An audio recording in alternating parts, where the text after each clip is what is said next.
Tev ir hipotekārais kredīts? Izmanto iespēju nepārmaksāt. Kurš gan nevēlas maksāt mazāk par savu hipotekāro kredītu?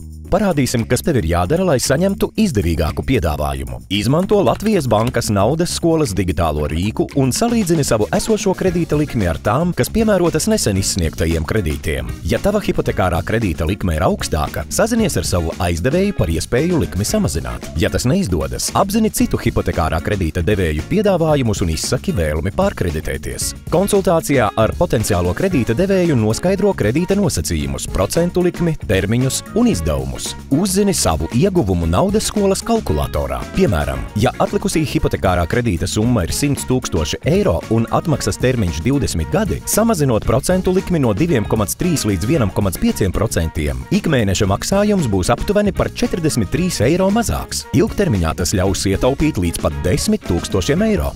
Ja nolem pārkreditēties, tev jāiesniedz kredīta devēja pieprasītie dokumenti. Tas var būt nekustamā īpašuma vērtējums un algas konta izdruka. Aizdevējs no jauna izvērtēs tavu maksātspēju un izteiks savu piedāvājumu. Ja tavs esošais kredīta devējs tev izsaka labāku piedāvājumu, tu vari izvēlēties palikt pie tā. Tādā gadījumā pārkreditēšanās nenotiek. Parakstot jaunu līgumu, tu turpini veikt kredīta maksājumus savam esošajam aizdevējam, bet atbilstoši jaunajiem līguma nosacījumiem, kas tev ir izdevīgāki. Ja tomēr izvēlies cita kredīta devēja piedāvājumu, jāparaksta jauns kredīta līgums, kā arī ķīlas līgums. Dokumentu parakstīšanu varēsi veikt arī attālināti. Ņem vērā, iespējams būs jāmaksā jauna kredīta izsniegšanas komisijas maksa. Tā nedrīkst pārsniegt 1% no kredīta summas. Par to noteikti pārliecinies pirms pieņem jauno piedāvājumu.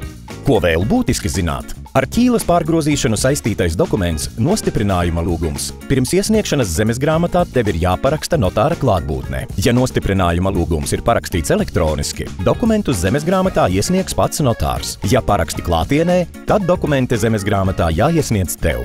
Pārkreditējoties, tev būs jānoslēdz jauns vai jāgroza esošais īpašuma apdrošināšanas līgums. Kā labuma guvējs jānorāda jaunais aizdevējs. Kad viss ir nokārtots, jaunais kredīta devējs dzēš tava iepriekšējā hipotekārā kredīta saistības. Pārkreditēšanās process ir noslēdzies. Turpmāk par kredītu maksāsi mazāk. Pārkreditēšanās prasīs nedaudz laika un līdzekļu, tomēr tavs ilgtermiņa finansiālais ieguvums var izrādīties krietni lielāks. Izmanto savas tiesības un iespēju nepārmaksāt.